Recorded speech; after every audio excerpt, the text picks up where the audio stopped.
Good morning from Panhandle Outdoors with Winston Chester. Panhandle Outdoors, your source for fishing, hunting, and information for folks who enjoy the great outdoors. Now sit back, relax. It's Panhandle Outdoors. Good morning, folks. Welcome to Panhandle Outdoors. I'm Winston Chester. Glad to hear this Monday morning. Got a big week ahead. Everybody looking forward to getting to work on Monday. Said nobody ever, but we're going to get after it anyway. Our weather brought to us by Haney Technical Center at corner of Baldwin and Highway 77.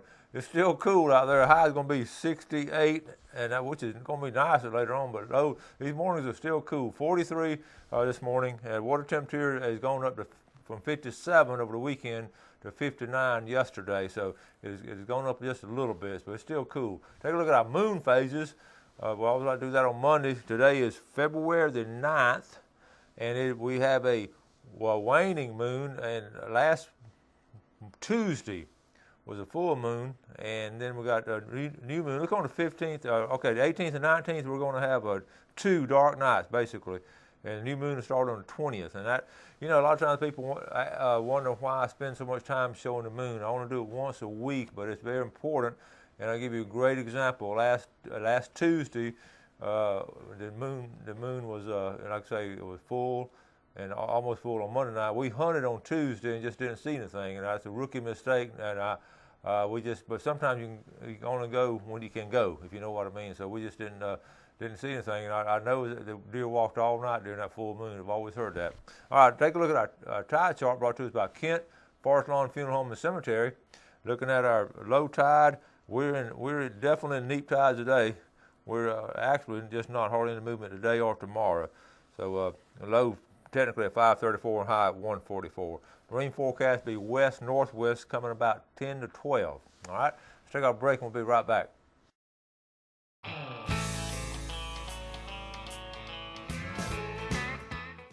All right, welcome back. Glad you're with us this morning. Got a youth turkey hunt coming up. I know a little ways out, about 4 or 5 weeks, on the 14th of March. I look at a calendar. February and March both have all the days, all the weekends. Every Saturday is like 7, 14, 21, 28 on both months. But what's ironic, we're going to have back-to-back Friday the 13th. So be careful. That has nothing to do with outdoors. I was just looking at the calendar, looking at turkey season. Now, Michael Harris of Seasons of Hope, Michael, we do a lot with him, and he wants to know if any volunteers want to go out with some kids on a youth turkey hunt, just sort of chaperone them and sort of be with them. Have plenty of kids and have places to go, just don't have enough adults and all going with them. Our youth turkey hunt is March 14th, so if you're interested in helping out a little bit, or even if you have a place, a couple of acres where you might have some turkey and let a kid go out there and take a shot at one, that'd be much appreciated. So get a hold of Michael Harris or email me and I'll get you his phone number, get y'all together. All right, now I was speaking of seasons, the season of hope, I was looking back on 2015 deer season. I'm winding deer season down. Got a video today on just about wrap it up. I may go another time or two, but for the most part, the meat of my deer season over.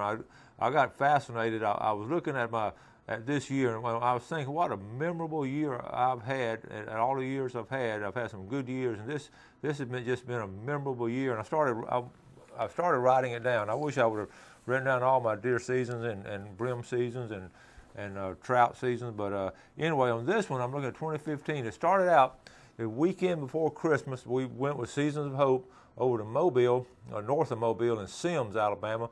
Took about 20-something kids and had a great weekend up there. And I think we got 4 does and 3 bucks. Got seven deer that weekend, and I didn't even take a gun. I just took my camera and had a good show off of it. Had a good camaraderie and really enjoyed that hunt. That sort of started off my deer season. Then right after Christmas, the family, we went up to right outside of Elba, about 8 miles east of Elba. Walter has a lease up there, and it's a really nice hunting lodge. I think you saw the video, but we had a lodge by ourselves, and we just had a great time. And it was just the biggest thing that happened, though, other than just having fun, relaxing, and eating and hunting. My middle granddaughter, Ashley, got her very first buck, and I was just so thankful to be there and celebrate with her. And everybody it was just a warm, happy occasion. So we had that one. That was Elba. Then I went to Hurtsboro, Alabama. This is all during January. Hurtsboro, And you saw that video with the Cochran family, the 2 little boys there, and had a great time up there. I saw a 6-point, a big 7 or 8-point. I just couldn't be sure it was 8-point. Saw plenty of deer. Just didn't pull the trigger. But now George Cochran got a 9-point that Saturday morning, and then the next morning his son got a nice 8-point. So, and you saw that video. So that was just a fun trip too. And okay, so that was Hurtsboro. Then I came home and and you're gonna see this. You saw that video last Thursday. My granddaughter on my son's side, Maddie Chester, took her after school. After checked her out right before school ended. Took her up here in Bay County, in the northern part of Bay County, and first time she's ever hunted. She got her nice doe. Whitney was with us, and we just had a great time that's an afternoon hunt, and that was special. Okay, then you're gonna see this hunt here. Went dog hunting up in Liberty County, back to my home stomping grounds. I went with my nephew, Matthew Chester, and his son, Dylan.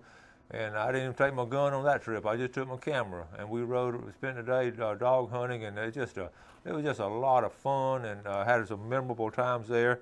And then, like I say, last week I went to Troy, Alabama, with Walter. He had a lease out there outside of Troy. Got up at 3 o'clock, drove 3 hours, hunted 11 hours in a deer blind, in a ground blind, and did not see anything. It was rare. That's when the moon was full the night before. But drove back 3 hours, got home a little bit after 9 o'clock, got up next morning at 4 o'clock to come do this show. So that was, but that was in itself, that was a really special trip because I got to spend some just one-on-one with Walter. We just enjoyed being with each other and talking about hunting and fishing and family and finances and all kind of stuff. And so that was special. And so I wrote all this stuff down. I'm going to save this record here of this year. It's been a memorable year, and guess what? I hadn't pulled a trigger. But what a great year I've had on a deer hunt. So you folks that do that, and especially as you get older, you'll understand exactly what I'm talking about, where I'm coming from. Now, if I do go this coming week before it ends and see a big 8-point or bigger, I will pull the trigger, but I don't have much more plans to do anything. Okay, let's go real quick. Let's go from hunting to fishing. FWC, you may or may not have seen this. Got 3 emails from them. Gray triggerfish, okay? It's over with for this year. There will be no triggerfish season in the Gulf of Mexico, according to Fish and Wildlife. And NOAA, the reason for that, NOAA has found that an annual catch limit was exceeded in both 2013 and 2014. And so it's a shortened season, so it's no season at all in federal waters or state waters. Okay, red snapper. This is interesting. Now, I'm going to talk more about this tomorrow also, but basically, it's going to be open, according to FWC. It's going to be open before the Saturday before Memorial Day and run through July 12th and then on Labor Day kick back in on Labor Day weekend and finish on Saturday and Sundays through September and October. Now, if they come through with that sounds good. I really like that. So this is just some proposals and all. And also lionfish, we're going to talk about that more. They're going to have a special day the Saturday after Mother's Day all across the state of Florida. All the divers are going to go after lionfish, and everybody's going to report on a little app how many they got, and they're going to make a big public announcement on how many lionfish they took out of Florida waters. So let's take our break, and we'll be right back.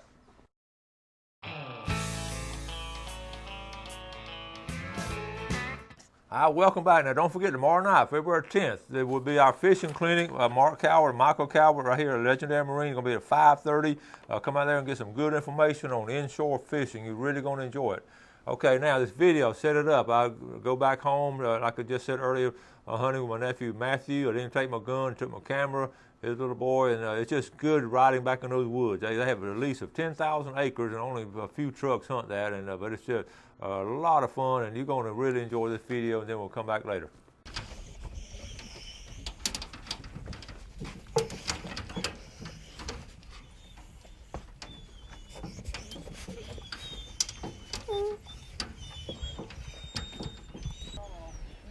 All right, getting ready to put out.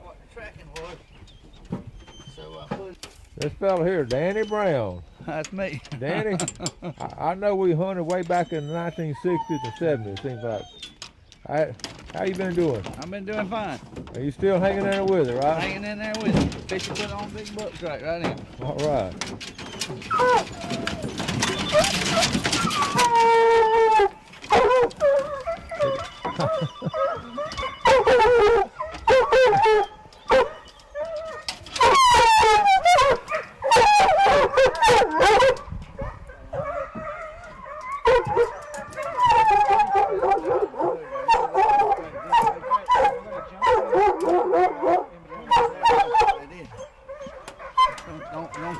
you all up there.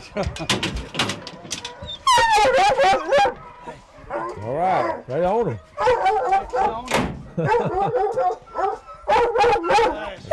I'm mad here because they can't go. All right.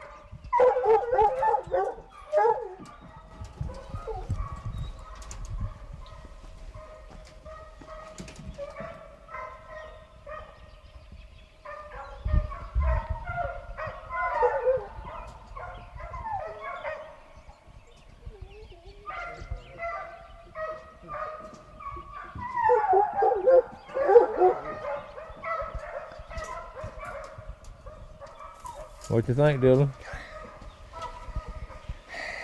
It's really cold. You think it's cold? Freezing. It's up to 30 degrees.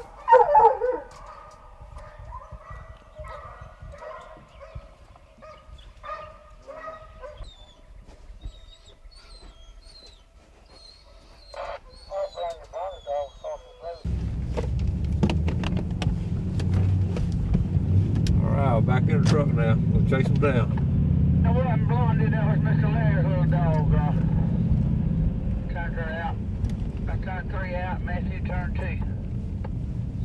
Oh, I didn't know. It just looked like her. I didn't know. I thought it might have been her. But anyway, your rooters across her. Yeah, boy, they all together. They, Matthew's dogs, they on the screen. They showing them they all across there. You look at the track, it was 2 good tracks he had marked over here. Looked like 2 bucks, really.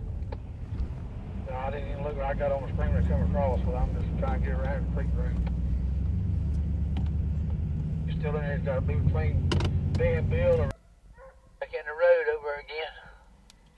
In a different spot, but they're back in the road.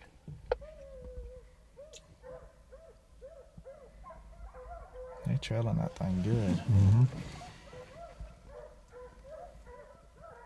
Going on in the block now, away from that road, on towards the new camp, bro. Yeah, I see that. They went back in the block now. I just hold tight, just trying to keep that creek road lined up. He's going to that creek without Be right here. Probably some of them there in the creek already, but you don't never know that. They're trailing out. Well, there's a big old track up about the other place where you get the tower right here where high rod and go to 8 point. There's a big old track walk across the road here, but it's been run over. But it's been running this morning, right? The end of the block or out the block? Come right up here.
Matthew, well, we got a minute or two break. I want you to explain to folks how technology is sort of caught up with dog hunters. I know when we started, we just listened to dogs and try to do the best we can. What can you do now?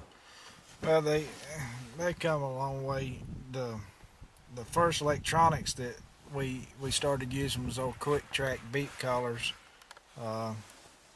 years ago, and they come out with a GPS, I don't know, 7, 8, 9, 10 years ago, and it's just kept getting better and better. And right now they have a shot collar mixed in with the GPS collar, and like I was telling you this morning, you hunt different now. People don't listen to dogs, making a turn. You can sit there and look on the screen and tell right where they're going and when they make a turn, or see somebody else dog and say, hey, he's coming right there to you. So it's definitely changed hunting compared to the way it was. Well, you knew you can actually on the collar. You can just tell where a dog is now. Right, it'll tell you how far he is from you. So you got a GPS map on your handheld. I know you can't see it here with the glare and all, but yeah, and it'll tell you can start a new hunt, and it'll leave a line marked everywhere that dog has been, and it'll tell you his average speed. It'll tell you how far he traveled. Not that any of that's majorly important, but that's just one of the bells and whistles it has. That is cool. So you can put your buddy's number, dog number in there, and keep up your buddy's dog. That's right. And help find them and all. That's cool. We've come a long way.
I'm doing Chester, and the other day I shot a 3-point, and my dad told me to just stand there and look that way, and so I kept looking there, until I heard something, but I was still looking there, see if the deer was going to go that way. But he said, Dylan, there's a deer, and then I just swung the gun and then shot it. Wow, and that was your first deer? Mm-hmm. First buck running dog. My first buck running dog. First buck running dogs. That was exciting. Mm-hmm. And what was amazing, your dad, Matthew, tell us about your story about your first buck. Well, about 28 years ago, I killed my first deer about 300 yards right through the woods here when I was 8 years old, and Dylan was 7 when he killed his first one. So, we've hunted up here my whole life with Granddaddy and you and Daddy, and that's just, ironic to be that close that Dylan killed his first one and I killed my first one. That is amazing that happened within 300 yards and almost the same age and running dogs and on the same area. Yep. That is cool. Well, he killed his 2 days before New Year's Day, and I killed mine on New Year's Day. So that's even more to it. Well, that's exciting. Well, I'm real proud of you. Thank you. That's cool. Good job. Welcome back. Hope you enjoy that. We talk about on our show, one of the basic premise of our show is real people doing real things here in the Florida Panhandle, and all throughout the season, all throughout the year, you see that. Let's take a look at our fish and game forecast brought to us by Mark Coward, Edgewater Beach Realty, number 832-6000. The time today, 3:40 to 5:40 this morning, and this evening exactly from 4:15 to 6:15. Okay, 4:15 to 6:15. That fish slid down a little bit. Now let's. Got some names. You folks are still sending in some good names, which is good. John Taylor, Boat Race Road. Sarah Taylor, Panama City. Sam Taylor, Boat Race Road, and Houston. That takes care of the Taylor family over in Panama City. Okay, let's go to Westville. The Carroll family. Pam Carroll, Westville. Caitlin Carroll, Westville, and Chris Carroll. Watch the show up there. I was coming through Westville the other day, and I don't know where y'all lived. I stopped by and see if y'all had anything to eat or something. But anyway, we were talking the other day about sitting in a tree stand. I actually told you earlier, I was sitting up in that blind up there outside of Troy for 11 hours. People say, what in the world you do? My students, I told them about it. I said, what in the world you do, Coach? Well, I do several things. I relax. It's comfortable. I look around in nature, and I'm just thankful to be there. I read Michael Holly's book off of Kindle thing, and I would eat, and I always put my food back in a plastic bag for the smell and all. So all kind of things. But you got to prepare yourself mentally. You just go, I'm going to sit here 11 hours. You can't. A lot of people can't do that. But I knew ahead of time that I was going to skip school last Tuesday, and we were just going to go hunt. We picked out a good day other than the moon, but the weather was cold.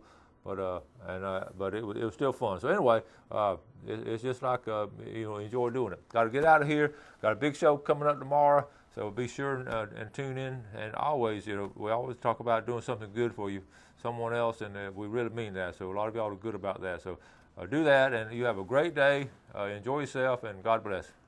Thanks for joining us for Panhandle Outdoors with Winston Chester. Panhandle Outdoors features hunting, fishing, and other activities and information to help you enjoy the great outdoors. Join us next time for Panhandle Outdoors.